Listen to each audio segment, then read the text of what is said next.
Hey everybody, welcome to this third episode of the new feature that I started on the channel just a couple weeks ago where I answer questions. I'm a life coach, and so these are life coaching or personal coaching oriented questions.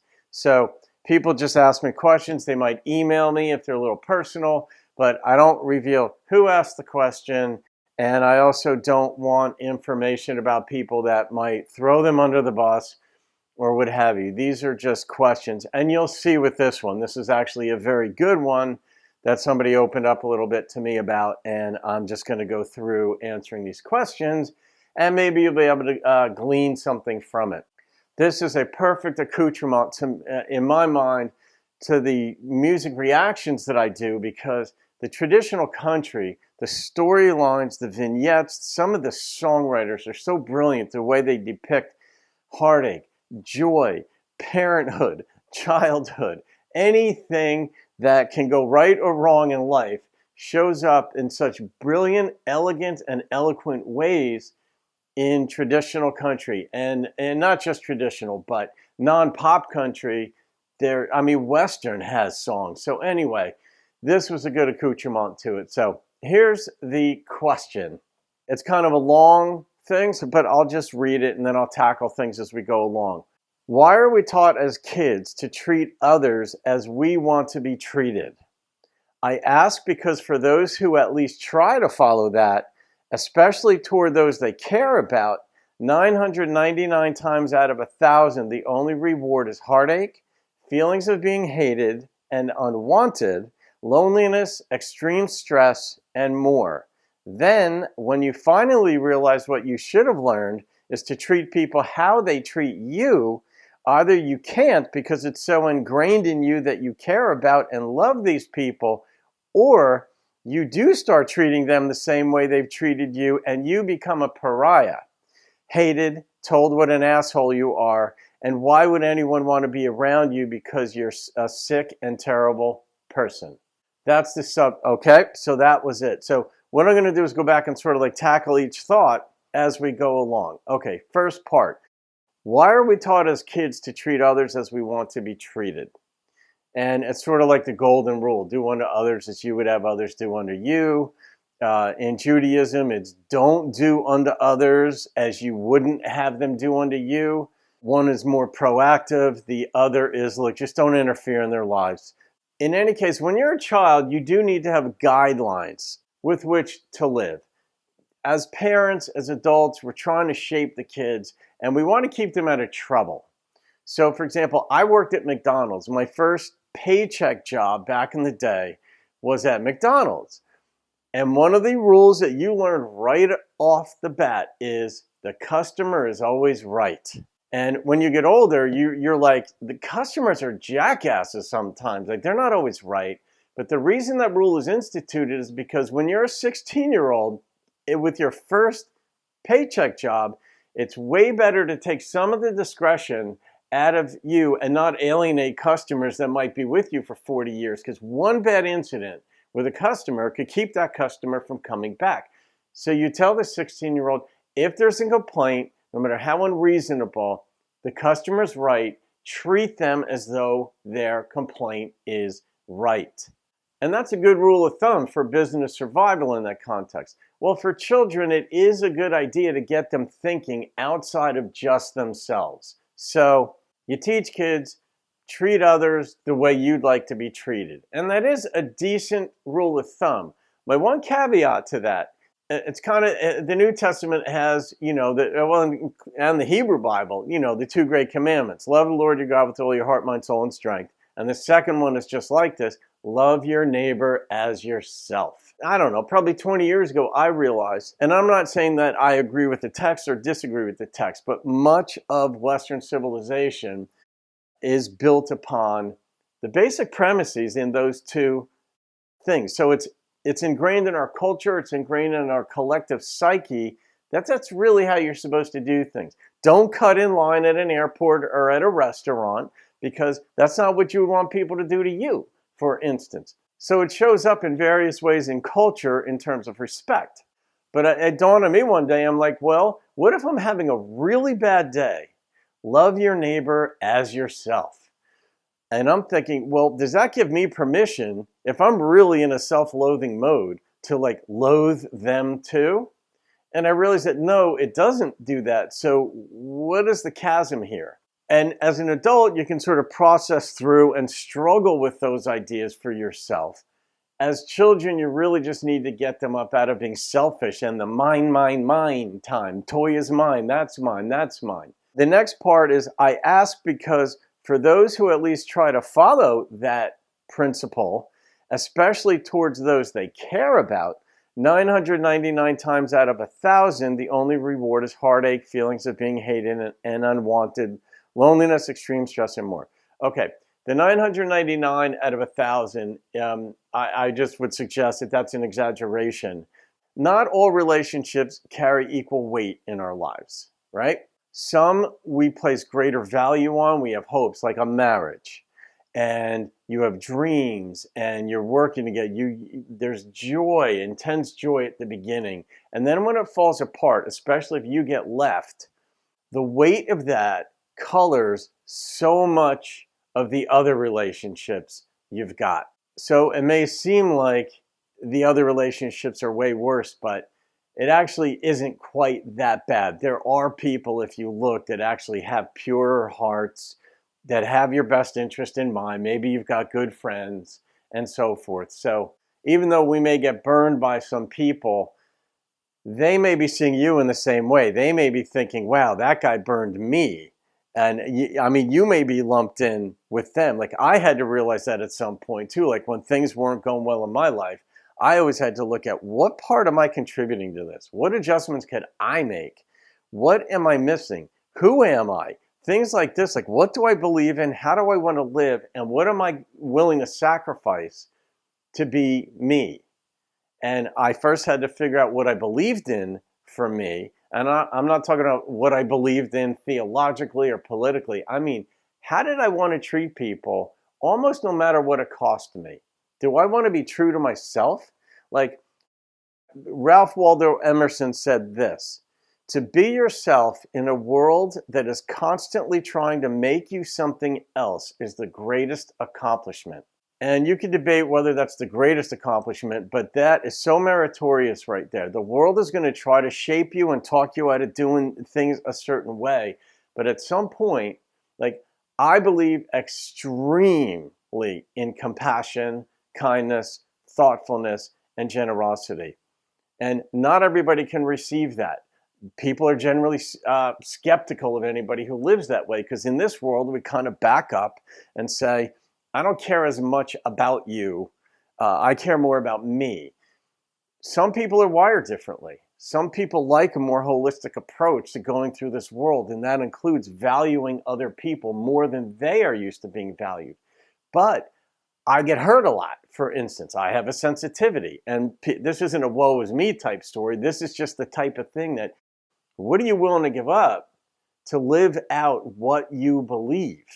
Because if you believe in kindness, if you believe in what is good, if you want to be treated well, of course, you're going to need to treat other people well. But what are you willing to give up to be the pioneer, maybe in your neck of the woods? Let's just say everybody is just a complete jackass. They're mean. They have misguided notions. Let's just say, okay, that's rarely true, but let's just say. Then you could be the catalyst for change. But you've got to decide kind of like what kind of stamina you've got.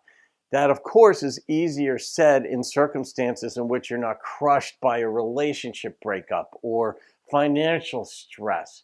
But life is lived by trial and error. And that's where we discover in many ways, how much are we going to give up to be who we really believe in? And then, okay, so I'll continue. Then when you finally realize what you should have learned is to treat people how they treat you. Now I would stop there, because then, yeah, I mean, there's some give and take in life. If somebody is always just mean or nasty, you don't even necessarily have to be mean or nasty to them. Like I get comments on the channel every so often on my reactions to songs, very rarely, but every so often a nasty one. And instinctively, I'm thinking, oh, I'm going to battle with that person right now in the comments. And then I check myself. because I don't believe in that. I don't want to expose people to any kind of nastiness or cattiness or whatever. So even though I get those instincts sometimes, especially if I'm tired, I just delete those comments, right? Now, in real life, you can't like delete a person, but you can delete their presence from your life if that is their ongoing presence in your life, disposition and demeanor, which is maybe just to tear you down or speak poorly of you.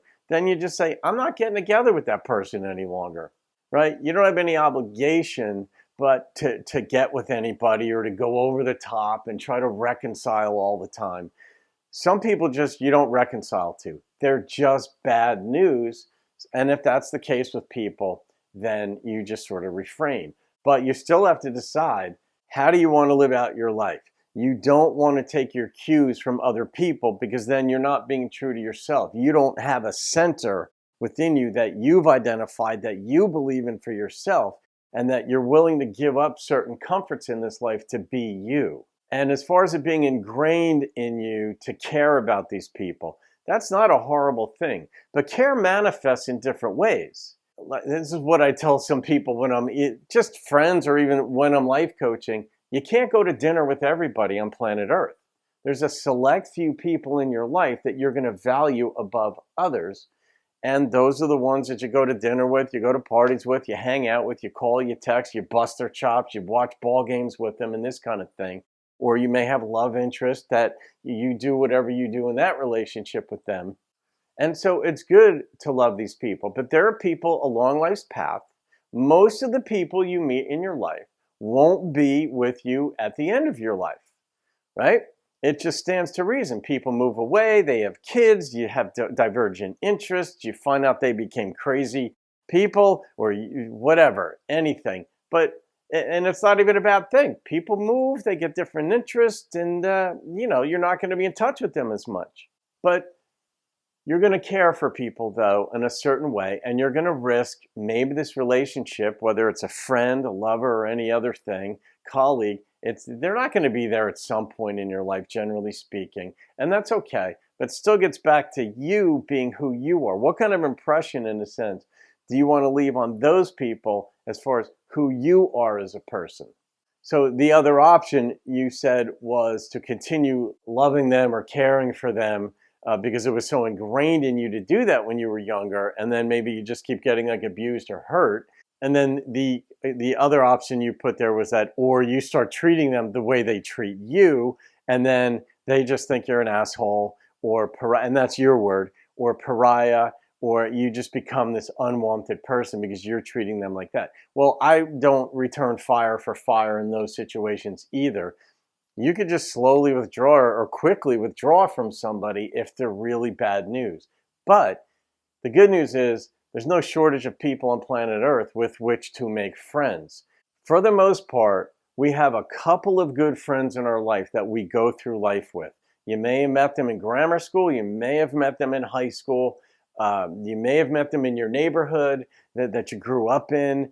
And even though they moved away or you moved away, you stayed friends. There are a couple of people, and those friends are keepers. They are priceless. They're the ones that you want to have with you 40, 50 years down the line. So you want to be real careful and value those friendships and just see them for what they are. It's kind of like through the course of a day or through the course of a week, many moments are stressful, right? But there are some moments of absolute joy, of absolute sort of freedom, of absolute peacefulness within you. And those moments are so cherished that you want to just embrace those moments when they're there instead of blowing past them.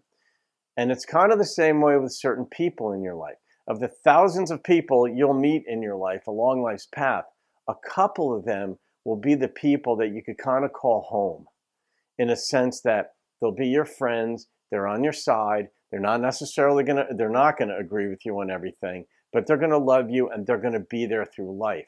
But you've got to be that person for them too. You've got to be steadfast. You want to be kind, thoughtful. You want to see the good qualities in them and speak to them. For I do this with my friends all the time. Like, be vocal in a sense. Like, identify what you believe in about them And you could tell them it. Like, I got a good buddy of mine, and he is such a faithful, steadfast friend. We're very different in ways. He's practically a walking cliche in some ways, and I hate cliches, and yet he's my best friend. Like, he accepts me as I am. I accept and love him as he is. We tell each other we love one another. And I have a bunch of people in my life that I love, but some obviously way more than others, or deeper, or our connection is like that. So I just make sure that I'm attuned to myself, what I want to give off in this world, and then pay attention to the feedback people are giving me. If they're just sort of eyes are rolling up in their head as I talk, I realize I'm not saying things that are worth saying.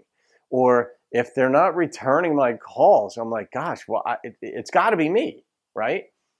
But when things are going well in my life, it's also because I've made certain choices in ways of thinking, ways of approaching people. And I'll bring this into the political climate today without talking politics. If I meet somebody who is kind, they're thoughtful, they're generous, and I find that they have a different political affiliation than I do, or political ideas, I don't want them changing to my way of voting, for instance, because if they change some of the fundamental ideas within them, they may cease being a kind person. And to me, kindness in this world is extremely difficult to maintain, because this world beats you down. Partly why you sent me these questions. But I'm not going to ask somebody to change to my views. If they are already kind, whatever infrastructure they've got within them that is making them a kind person, I don't want them changing. Kindness is way more important to me than who they go vote for. So that's just a frame of reference, that treat people well. Yes, treat people well. It isn't going to be exactly the way they treat you, but be what you believe in. And if you really want to see kindness, peacefulness, these kinds of things showing up in your life, then just identify how you can be that way. And it will start to attract itself to you. Other people who are kind will start to migrate. And those deeply valued friendships or love relationships, they'll begin to grow. Always a risk in life with another human being. That's the scary part. But when you've gotten burned once, you may get burned again, but you might not. At some point, the convergences generally line up, and you find you've got a good person in your life. It might be a friend, it might not be a lover, but you stay at the game. But it's me, oh Lord, sometimes take a look, don't be defensive, and say, all right, I got to adjust a few things here. And then you figure out what those things are. You gauge other people's reactions to you, and then modify things along the way. But don't have expectations of others to receive you immediately either, because that's just not fair to them. So that's it. I hope things go well. Feel free to ask questions, folks. If you're having issues in life or something, I love doing these. I'm going to try to do at least once a week where I do these basically like life coaching or personal coaching. It comes from my practice and how I approach working with my clients. So there you go. Leave your comments. I hope things go well. Leave your questions. Don't throw anyone under the bus in it. Leave generic questions like this. This was a very good one. It's a good example. And we'll go from there. Okay, folks, have a great day. See you on another video, most likely a life coaching video or a music reaction video. Have a great day.